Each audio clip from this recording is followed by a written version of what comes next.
because I wanted to be the first person to tell you that I'm breaking a story on Coach Garrett.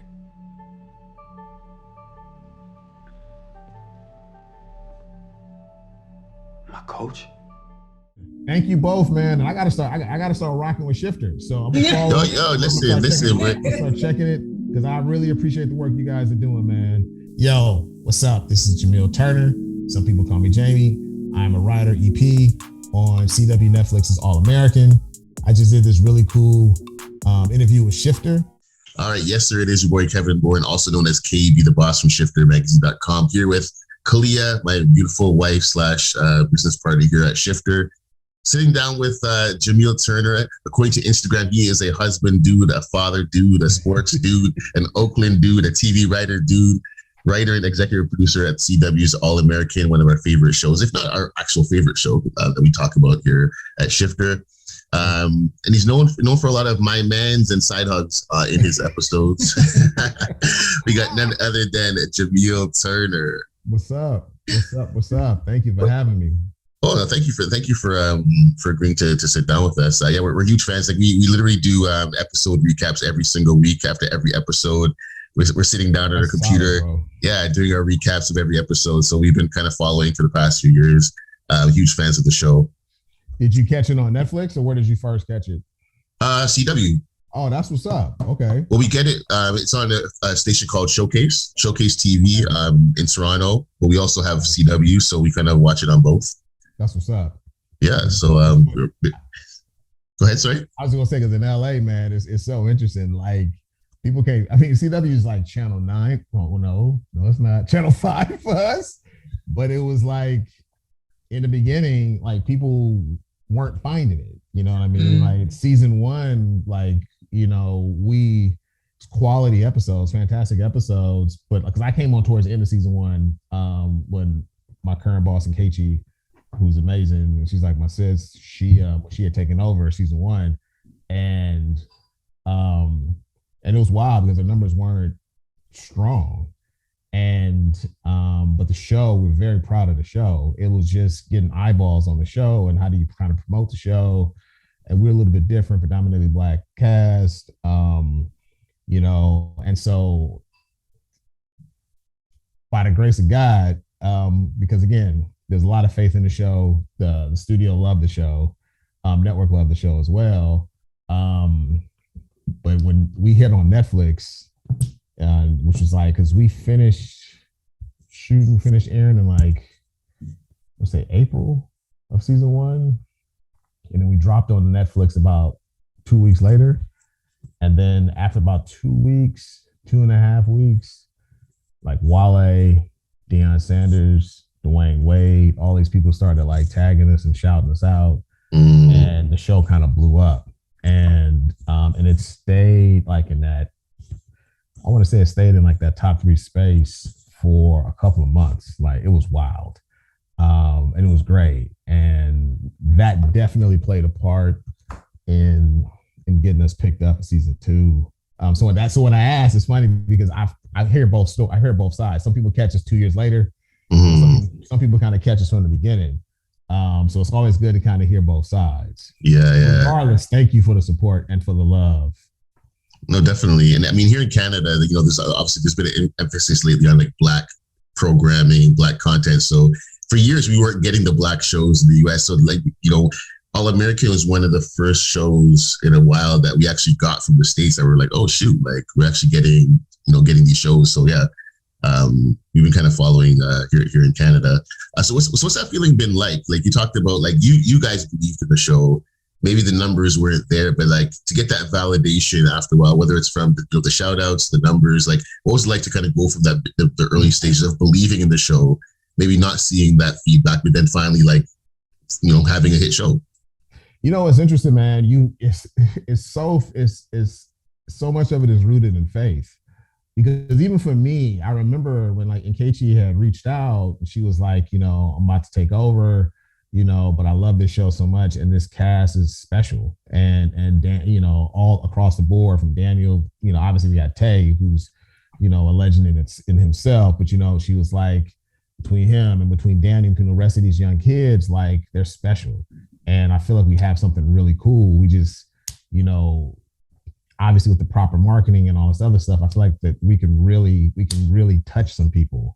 And so it was interesting because I was literally season 1, I started towards the end. I ended up writing one of the final 3 episodes. It was when Corey shows up at the end of episode 13, and then my whole episode is about him. And it's like Dylan has like this little birthday party and all this other crazy stuff. And then it was interesting because I come in and then Layla's house gets robbed and all this crazy stuff that I like, you know, that I'd pitched like 1 week in and like, who is this dude? But it was all love from the beginning because it's a great tight knit group of writers, the cast, the crew, all of that. But that starts from NKG because she's amazing. And so we were like, so even though I was there from like October until mid-December, and then, you know, at that point, we were just waiting. I told my reps, I was like, I don't want to go out for acid. Because normally how it works out here in this business, you'll work on a show. And obviously if the show gets brought back, you know, it's job security, you know, there's a certain date you'll start, right? Like you'll go back to work. But if you work on a show that's like in limbo, you normally, your agent or your manager will start setting you up for meetings for the next job. And that's their job, right? And so you can never, but what I told my reps, because I finished in January, I finished in December. So between January and like, because our room wouldn't probably start till May if we were to get the pickup, I told them, I said, let's just sit tight between January and May because I really believe in the show. And I'm just going to focus on my own stuff, like, you know, because there's the whole another element to this business is called development, where you're just kind of developing your own pilots and your own shows and your own content. And I said, I'll just focus on development for the next 4 months. I said, this is why I've been saving my money for the last couple of years so that I can do this. And so they were like, are you sure? And I'm like, yes. And it was a bit of a battle because my agent was like, there are 3 shows that she had put me up for. But my concern was like, because then what will happen is like you'll go work on another show, and then that show is technically first position in your contract, and then they might not let you out to go back to the show you love. And so I said, to avoid it all, let's just not get into that. And so they were like, okay, and they were a little resistant. And I told them, and you can ask them to this day. I said, listen, there's something special about this show. It's going to happen, and I sincerely believe that it's going to get picked up. And I think that. And I felt like everyone was kind of waiting for it to hit Netflix to determine that. But I felt, I'm like, it's so many people on Netflix that's going to find it, you know, specifically our people, you know what I mean? And so I'm like, and that's huge because I don't think they're finding us or looking for us on the CW because we just don't have that kind of content on the CW or that kind of representation. And so they were like, okay. And I wasn't alone. I feel like everyone thought that. I feel like Nkechi thought that. I feel like all of our other writers thought that. And so when it hit, I mean, it was gratifying, but it was also because we legitimately just put our faith in it. But I also felt like, I mean, because in this business, how it typically works, if we weren't going to get a pickup, you know, then we would all start looking for work in May. So we also understood the alternative to this. But I felt like we all felt strongly about our chances. Like we're doing quality stuff. Like, what was it? Like, what did you see? Like, what did you feel or see in the show that made you kind of take that kind of risk? Like, there had to be something you kind of saw or felt that said, you know what, like, this is going to be something. The cast.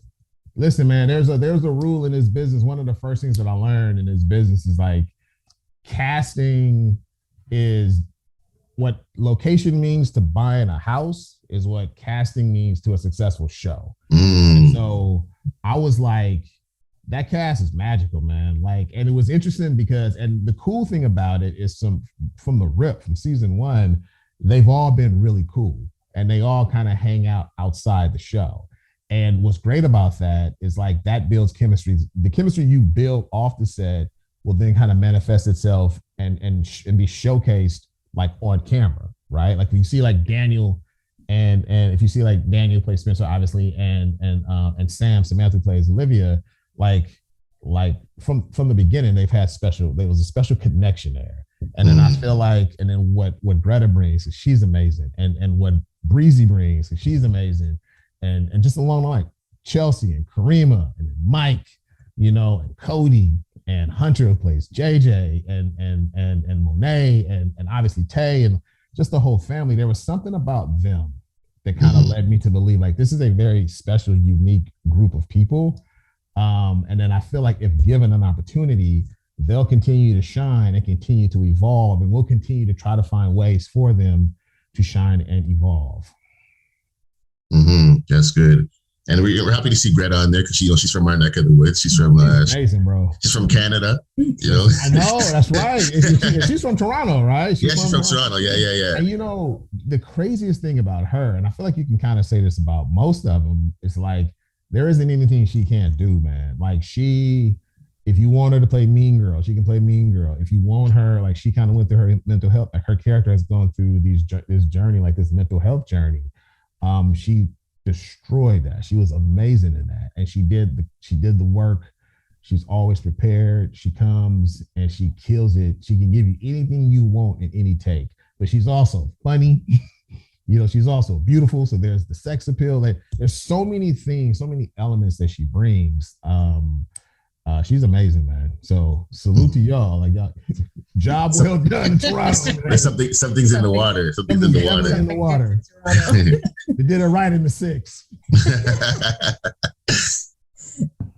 So I'm gonna touch on just writing. So you've written a couple episodes over the last few seasons, and this past season you've written episodes 5, 12, and our wonderful finale. Yes. So when it says that an episode is written by you, how does that work, given that there is a writer's room? How involved are in the process? Well, we all so basically you had a breakdown. It's like, I want to say 10 writers, because we got one group that's a team.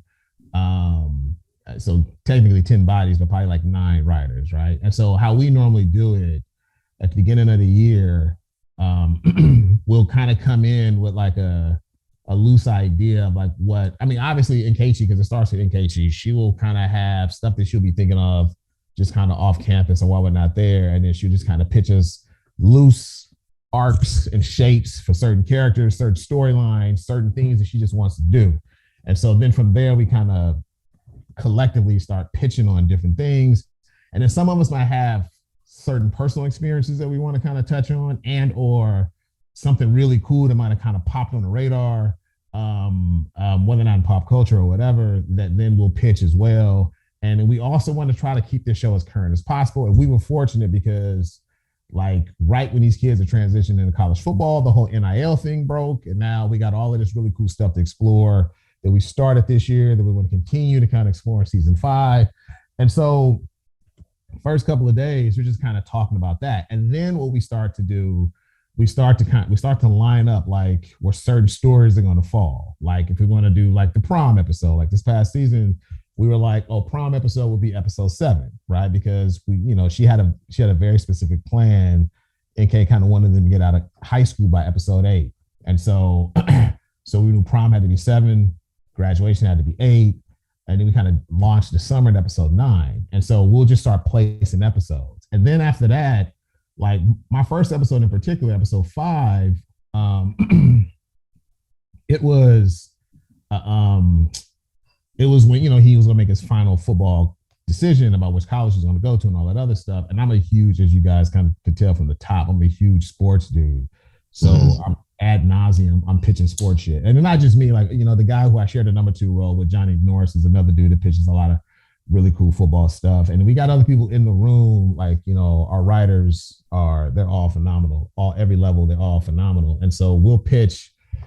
So we knew we had to do back-to-back football stories, which is episode 4 and episode 5. So we were looking at them, and normally I get paired with younger directors or directors who are directing our show for the first time, because I spent a lot of time on set. I just kind of know what NK wants and know the temperature, and I try to make that transition with new directors as easy as possible.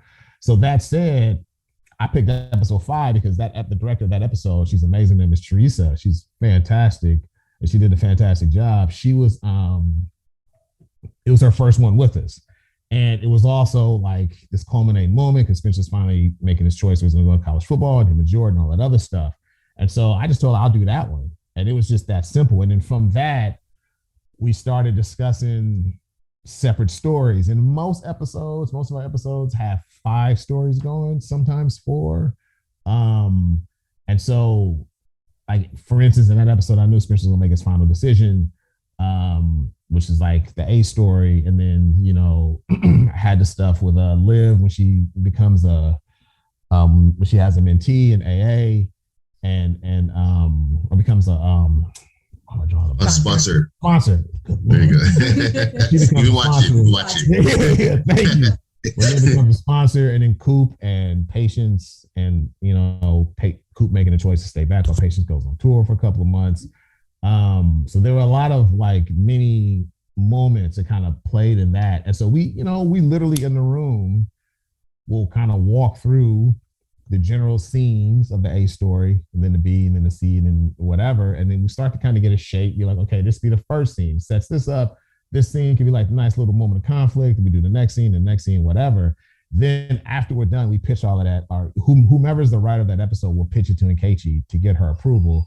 And then she'll approve it. Nke, in her brilliant mind, would normally have like other pitches. And she's like, well, this could be an alt take, or don't you try this, try that.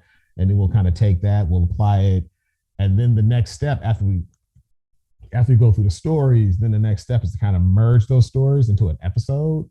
So that on the board, it's like all of the scenes of the episode. So it might be like 25, 30 little, and we use tiles with the dry erase markers, and we use tiles. And then, you'll just kind of like synopsize. This is the opening scene about, Spencer, Liv, hang out in the kitchen and talk about the day or whatever. And go to the next scene.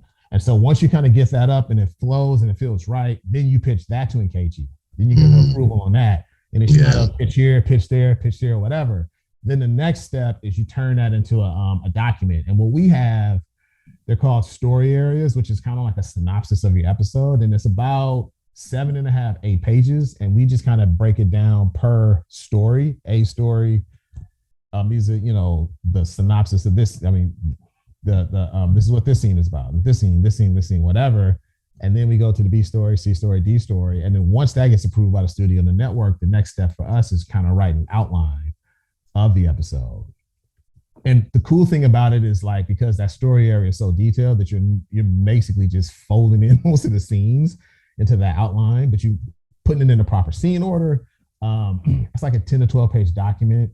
And once you kind of get that to make sure it flows, you kind of send that to NK to get her approval on that. And then once that happens, once you turn that in, you start writing the episode.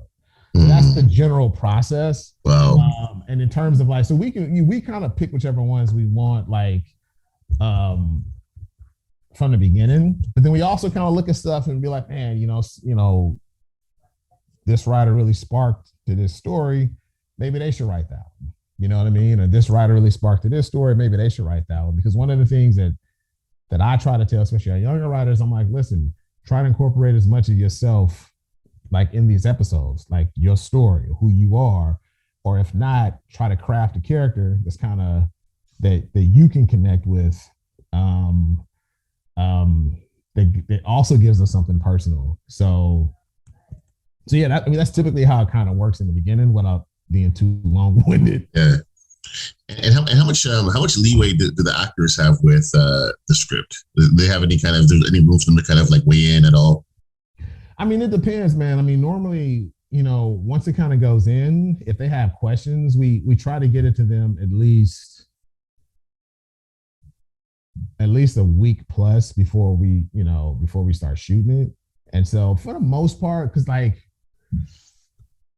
we're heading into season 5. Once that thing kind of goes in as like what we call like a production draft, when the script's kind of released to everybody, it's rare that people have stuff that they might weigh in on.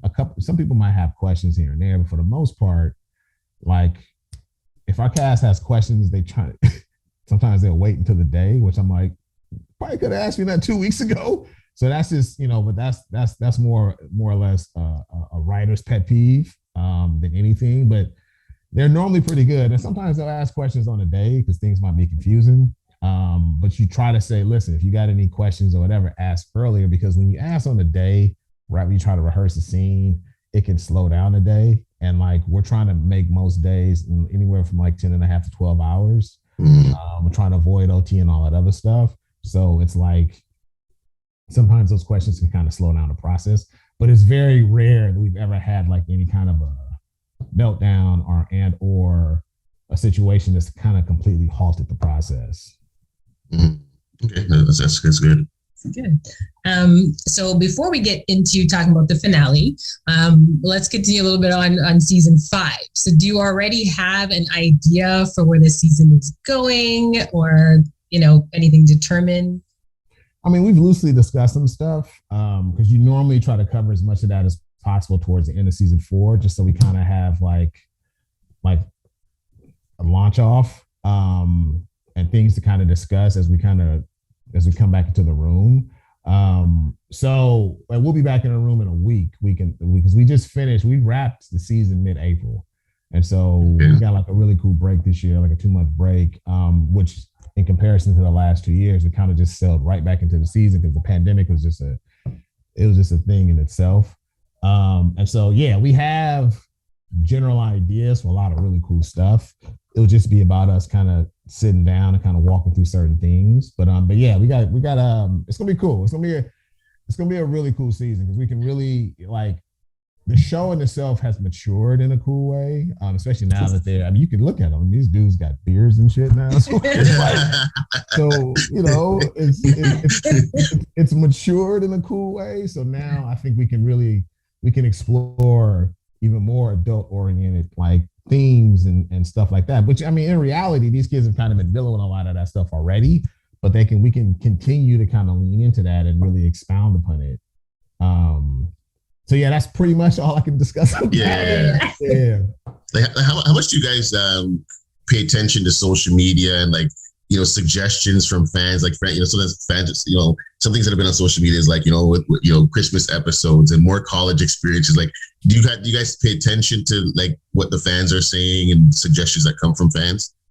What's interesting, man. I mean, we try to stay away from it as much as possible, because obviously you don't want to run into any legal issues and somebody saying they stole my idea. But it's also so much negative stuff out there that you try to stay away from it. I mean, for the most part, people show us nothing but love, which has been cool.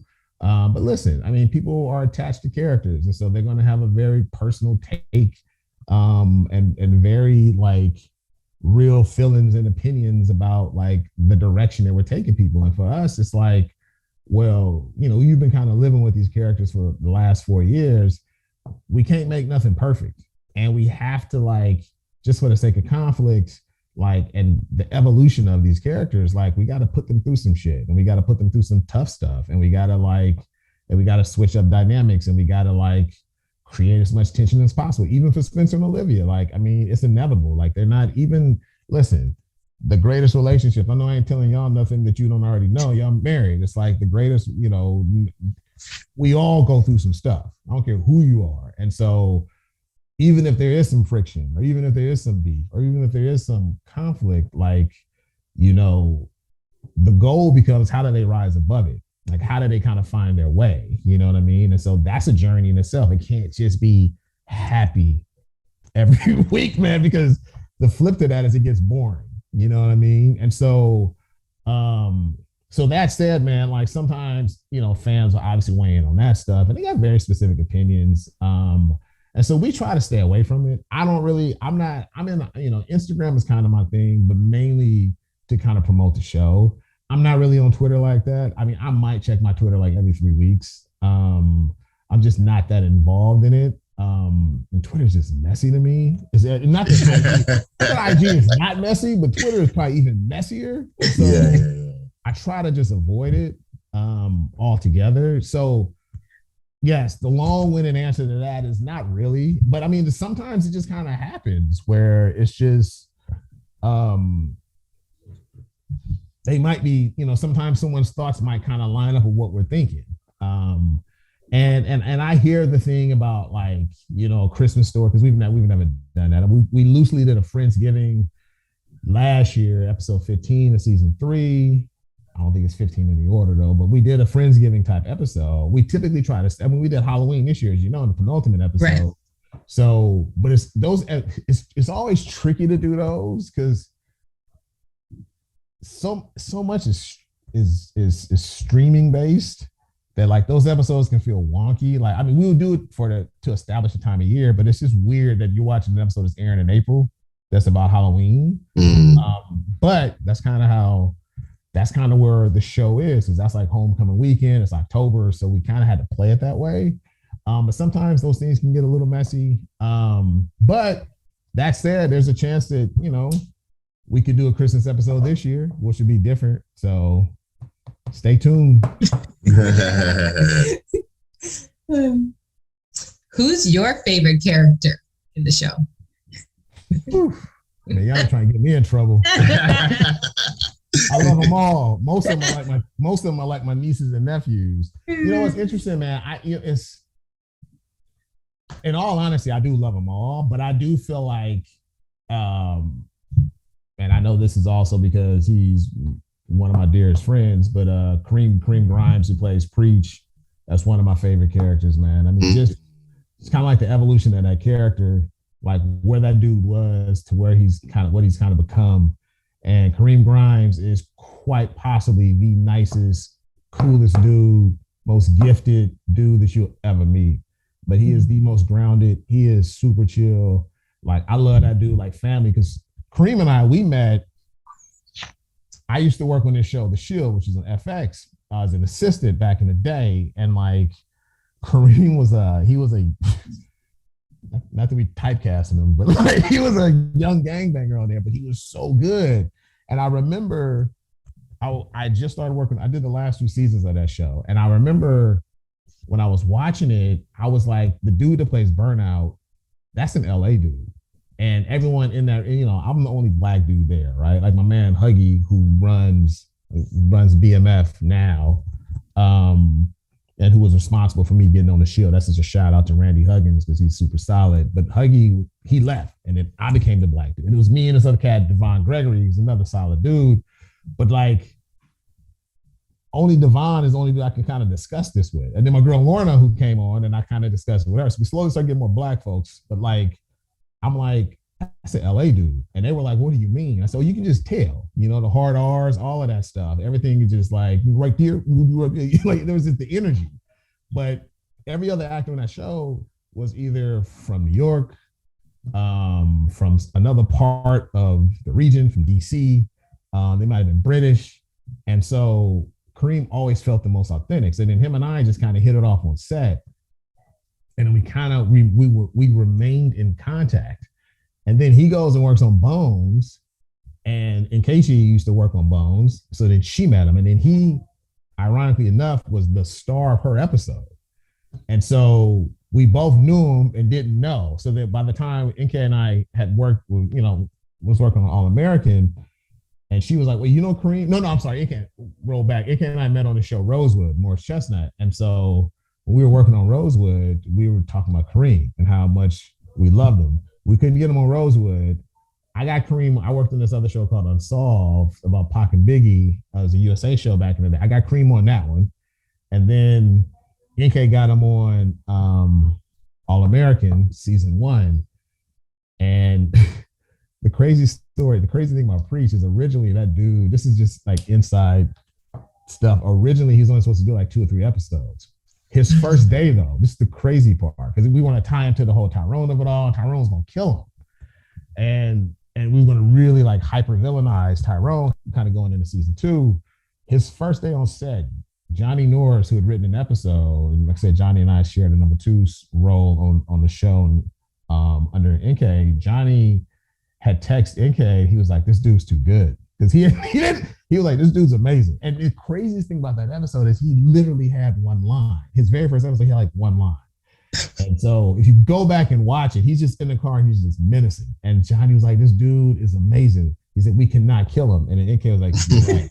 And so we hit it. So then like literally 2 episodes. And I'm like, thank God, because then my boy gets to keep working, you know. So that was a good look on Johnny's part. But we were like, from there, it just kind of, in its own organic way, like this relationship that was kind of built between him and Coop, and kind of where she's going to kind of where he's going now. Like, he's working at the school. Yeah. And that's based on a real story, because Spencer Pasinger, who the show's based on, like his uncle was that guy who made a transition from coaching and becoming the principal of school. So that's based on a real story. And so, and then we folded in Kareem into that because he's just so good. And so he is one. It's so hard. If I got to say my favorite, he is my favorite. But again, I love Daniel. I love Breezy. I love writing for Greta. I love writing for Sam. I love writing for all of them. Cody, Hunter, because he's funny. Karima, like, you know what I mean? Like, I don't want to, but yes, he would, if I had to make a choice. Yeah. Like, that's the dude. Yeah. Okay, let's talk about the finale, because the finale had like the fan base in an uproar, like vex, like we follow Twitter, so we're like it was a bit of an uproar. What are your thoughts just on just some of the, I guess, the backlash from fans when it came to the finale? It's interesting because we knew you're not going to have people that are going to get murdered every year, or not murdered, but like, some season finales are going to be much splashier than others, but some of them are going to give you. So what you try to do, if you can't have a body drop or you can't have somebody getting shot, right? Because season 3, which is great, was about obviously the Coop of it all. And then Asher finding out about football and pre-shooting Mo. And it was all of this stuff, but you can't have that every year. And if you notice the pattern of our show, it's kind of like every other year, we kind of end with something different. Like in the season 2 was about him going back, to South Crenshaw. And then by the end of the episode, you realize that his arm, something's not right with his arms. He just made his promise. He had this thing with his arm, something's not right. Right. So it was more of an emotional thing that kind of plays out there. And this one was more of an emotional one, but this one was more about tension. Right. And at the core, it's the tension between Spencer and Liv, because they kind of have, they're competing forces. And that's the one thing that I don't think they ever wanted to be, and that's the toughest thing in a relationship, to kind of have competing forces, like what she's chasing, and what he's chasing. Like in theory, they shouldn't intersect, but they kind of do. And because Liv is so good and so dogged in her approach, like it's all about the best story. And I feel like she made so many sacrifices, and I know she felt like she made so many sacrifices to try to avoid that, in her investigating of Wade and all this other stuff, because she's thinking about Spencer first. But in reality, the key to great journalism is thinking about yourself first. And so, so we knew that was going to be, and we knew, listen, people were going to hate that because everyone wants them to be together forever. And we knew that. But we had to create that tension between them kind of going into season 5 and what that kind of will reveal. And then the Layla Clay of it all, like that's just an interesting component to kind of fold into for her moving forward. Like as she kind of leans into her bossdom now, like as she, she originally had this plan and she only wanted to kind of go the indie route and kind of stay low key, only to realize, midway through this season that she wants to be a boss and that she wants to be her own version of her dad. And so kind of folding Clay into that mix is just an interesting component. And then, Patience and Coop, it was just time, and it's time for them to kind of explore new things. And I think now kind of sending Coop down this path, which I'm really excited about, like her and the legal stuff, that I think it's just a different, because, no one can connect to the people better than her. And there were scenes in 18 that I can't remember if they all made the final cut, but it's a fascinating story in episode 18, which is one of my favorite episodes of the season, when Jordan and Simone break up, where it's kind of like Coop on the phone, like talking people off the ledge, but like she knows the community. And so Laura, who's kind of set up this shingle in South Central, doesn't really know the community as well as Breezy. Yeah. So it's a nice little pairing. And so, and it'll be cool to kind of lean into some stories that's kind of connected to the community, that kind of gives her a voice, that kind of steps her away from music. And then Asher, getting his shine finally, even though they lost the game, he got his shine. And I think the Spencer of it all is that this dude finally got over the hurdle. He's finally in his coach's good graces. And then now Liv has this story that's about to unspool all of this. Yeah. Jordan, that dude can't catch a break. You know what I mean? Like breaking his hand right when he became the guy. So they're going to be, they're all types of finales. Yeah. They're going to be the deeply emotional ones. and then they're going to be like the oh shit ones. And so some years you get the oh shit, some years you get the deeply emotional. But regardless, they're going to both be messy. Yeah. And I really do like Coops, like maturity. For her to say, let me walk away and focus on myself, I was like, man, like I respect that. Like I respect that step from her to be able to say, let me just focus on myself right now. And I thought that was really, really cool.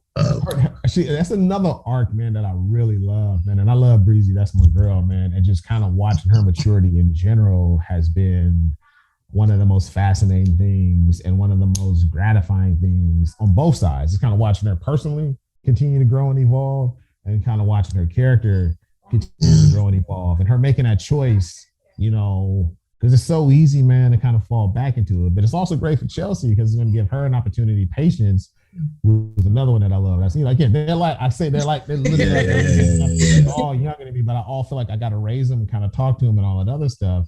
But Chelsea is another one of my favorite people and one of my favorite characters. And I think that it will give us an opportunity to kind of open up her world a little bit and kind of explore some different stuff. Cool. For so long, they've always kind of been attached to the ship. And one story would always kind of service the other one. And so now it'll be kind of cool to kind of separate them a little bit and kind of allow them to grow and evolve. It's interesting because it's almost like just think about Coop. It's almost like Coop is becoming to Laura what Preach is to Billy in a sense. Like they're kind of, they start out together and they both have kind of, in a sense, almost like being mentored by the two and kind of coming up together. It's interesting to see that they both ended up in those positions of being like kind of mentored and whatnot. Yeah. No, that's a fact, bro, and that's a great observation. That's and you're 100% correct. Okay.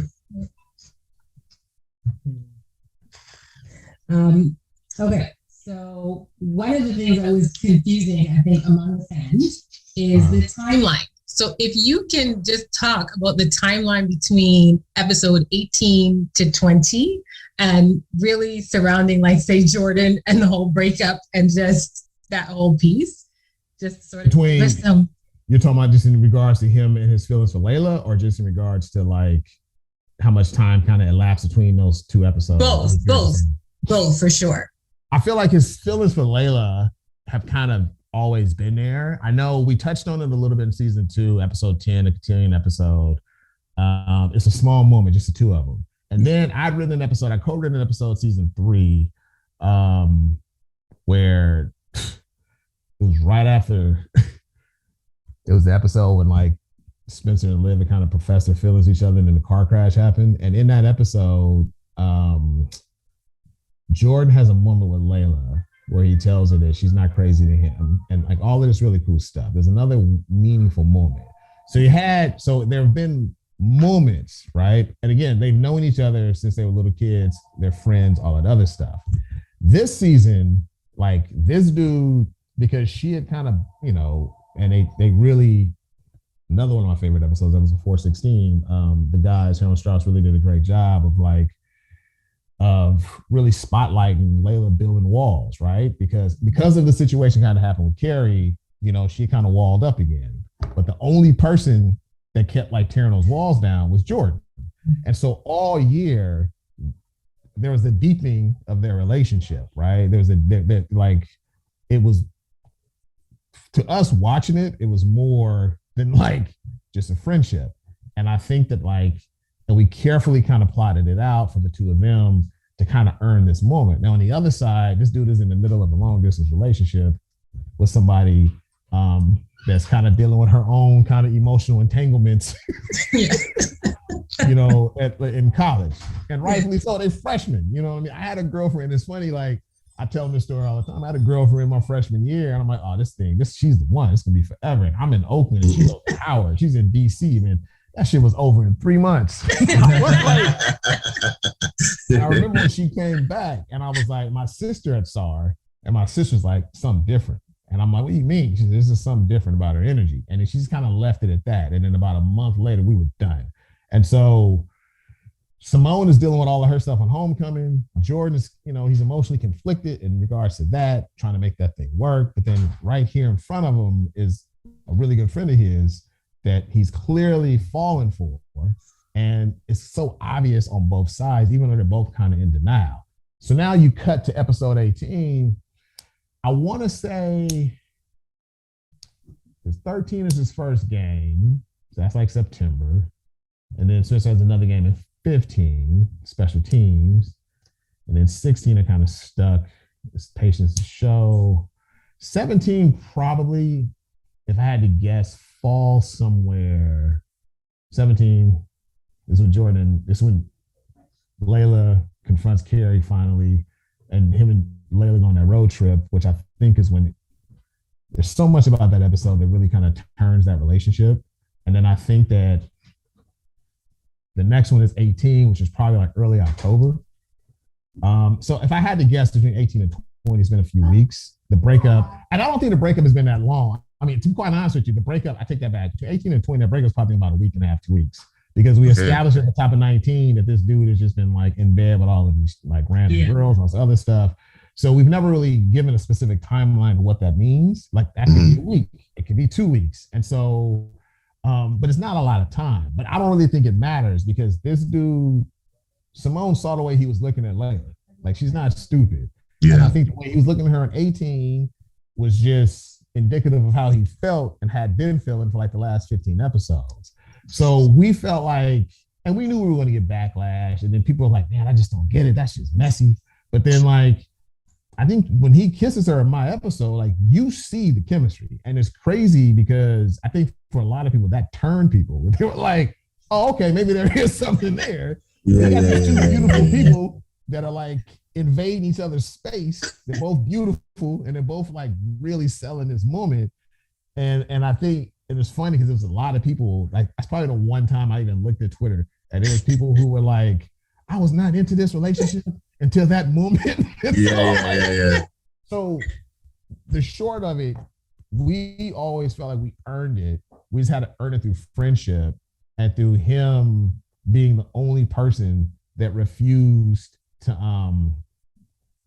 that basically refused to let her kind of go on this journey alone. And I think through that process is when he fell in love with her. And then I think the other side of it for her, I think she's always known. She's just kind of had to push it away.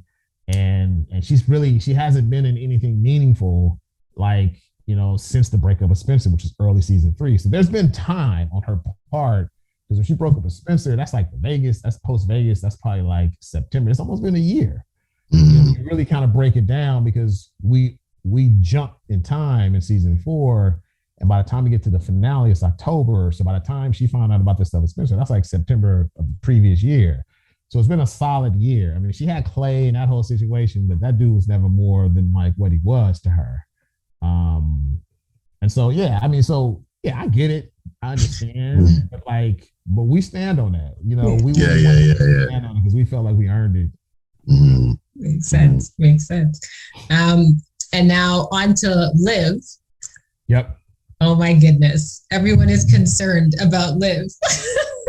Oh, just in regards to like alcoholism or well, there have been some speculations there. And so the question that I have is the whole piece on her talking about pretending.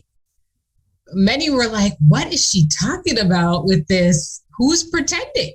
And so I think the pretending part, I mean, she still loves him and she's in love with him. I think the pretending part is more or less a byproduct of pretending like she's okay with how their relationship, I mean, she's basically okay with the professional aspects of how their relationship has kind of evolved, but in reality, she's not.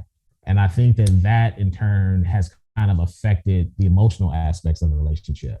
So I think, you know, for her, it's her realizing, because she's kind of like put everything away, you know, for the betterment of the relationship. But in reality, you know, she no longer wants to do that. So I think the pretending part is acting like everything is cool, but in reality, she's like, I got dreams and aspirations too. And I need to lean into that.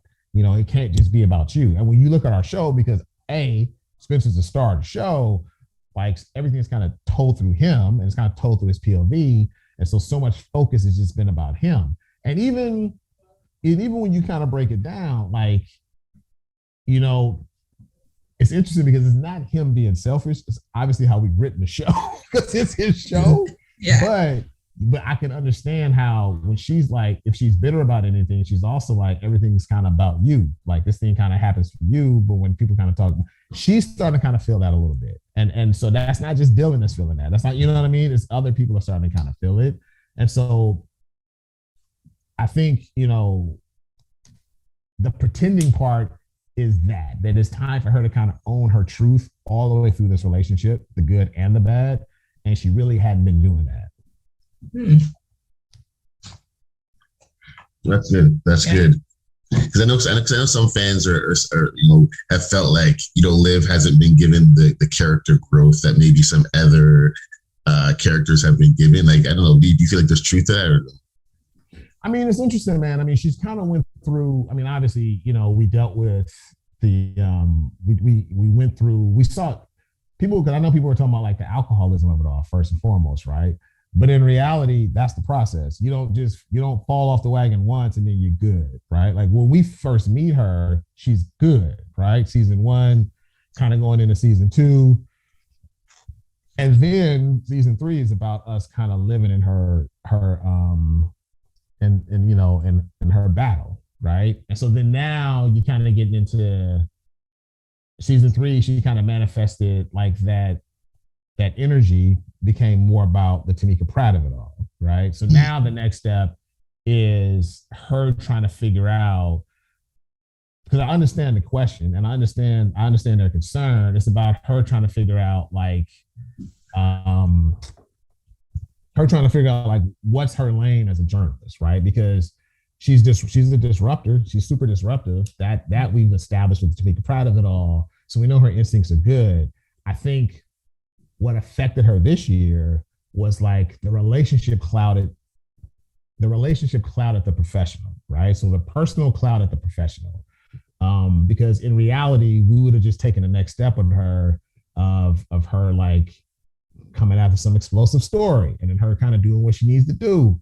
But because of the relationship, I think a little bit of that kind of got suspended.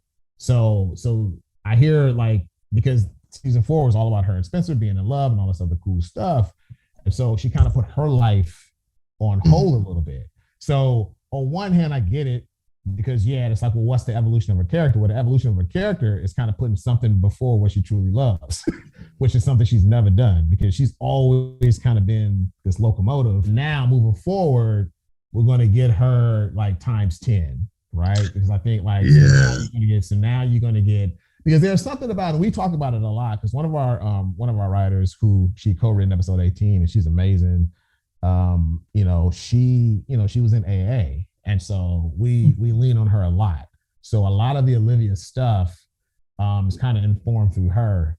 And so we always talk about that addictive energy, right? So how does it kind of manifest itself into something else? Well, we kind of, for the front half of season 3 was strictly about her kind of beating it again, right? And kind of falling off the wagon and all that other stuff. Then the back half of it was now manifesting that addictive energy into bringing down the Cops and Tamika Pratt. So now she's kind of been forced to kind of slow down a little bit as she starts college because she's in this weird space where she has her podcast, she's doing all this other stuff, but she's also still in school. And so she wants to do things that are way more explosive and bigger. But like because of her relationship, she made the choice to second guess herself and put the relationship first. And that in turn has affected the other stuff. And so I think this season was more or less about that. And that happens to all of us, man, where we'll put the relationship before the goal. And so now she's going to put the goal before the relationship. And that's going to create all types of messiness. That's good. I like that. I'm seated. I'm ready. Huh? I said I'm seated and ready. Oh yeah, because it would be, and I think that's pretty much and I get their concern because they're like, well, we want to see what's the growth and all that other stuff, but sometimes you take a step back, thinking that it's the right choice, and it's not. But then when you do that, when you take that step back, when you come back, it's times 10. So it's like, so it's even worse because now it's like all this time I wasted putting this relationship first and all this other stuff, when in reality, I need to be pursuing this thing. And then I think we'll probably, and I don't know this for sure, but we'll probably get into like, how do you balance it, right? Because that's the next step of trying to figure out how to balance it and try to make it work and kind of and go through that whole process. So. Yeah. All right. Yeah. So before we go, more of a personal thing. You've been accepted into the WarnerMedia Access showrunner program. So the question is, has that begun? And if not, what are you hoping to just get out of that experience? Yes, it began about a month ago. It's every Monday via Zoom. It's really cool, man. It's super insightful. It's like a different showrunner / studio or network executive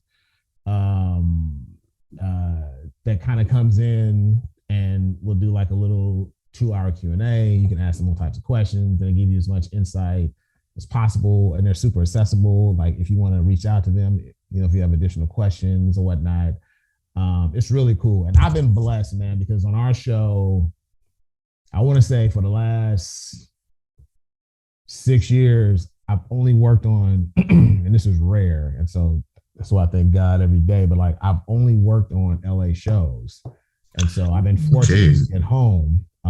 And so, because I would say a good 70% of this business is you work in a room and your show has been shot in Vancouver or Atlanta or New York or wherever, or Toronto. And so for me, the last 3 shows I've been on, last 4 shows have all been in LA. And so, when it's your episode, you write it, it takes us 8 days to shoot these episodes, sometimes 7. You're on set every day. And then you run into all types of issues. Like you guys have mentioned that ask a question about actors, like having questions, concerns, all that other stuff. And then you got to be there to answer those questions and concerns.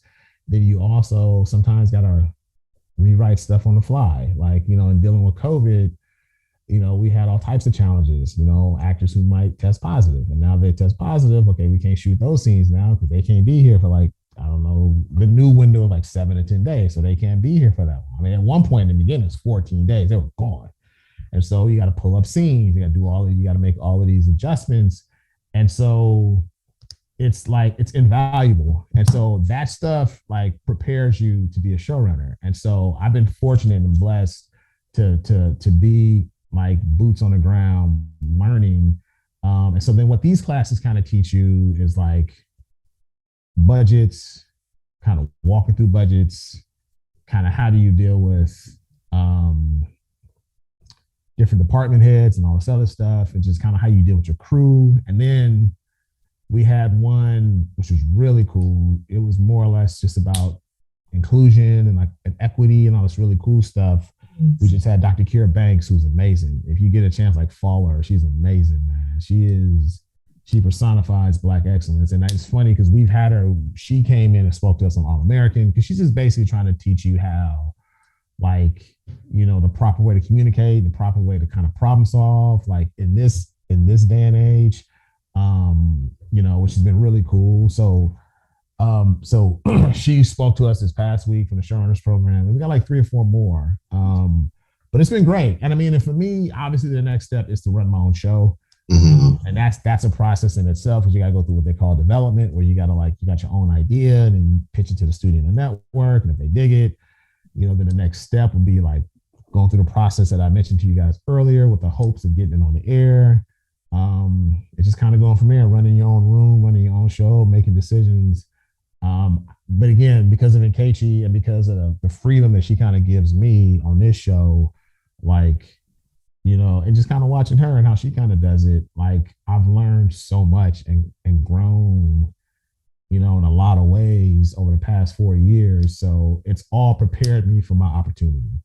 That's awesome. We're definitely looking forward to seeing whatever comes out from you in the next few years. Yeah. No, I appreciate that, man. Yeah. Now, before we go, do you have any advice, for any young aspiring writers who want to kind of be doing what you're doing? Any advice for the young writers coming up right now? I mean, bro, it's a big cliche, and I know a lot of writers have probably said this before, man. But it's just like, just keep writing. Like you gotta like. This is legitimately Malcolm Gladwell. This is legit like 10,000 hours. Like you really have to like stay in the lab and just keep doing. And also like beyond the writing of it all, because that's the most important thing and that's how you grow, that's how you evolve. But it's also about looking up like panels. Try to look up as many panels as possible. Try to especially now, like so much stuff is on Zoom. Like if you want to like try to like get in on the WGA panel just to kind of watch, and they're different ones. Sometimes they'll be about different panels will come up about like how to pitch a show or how to pitch in a room or how to write comedy or how to write drama or whatever. You just follow the WGA and they have all of these panels and all this access stuff. And then I think like shout out to like the Human Grads, like the Lena Waves production company, and all of these other places that offer like boot camps and classes and all that other stuff. Like get in on all of that. I think that like,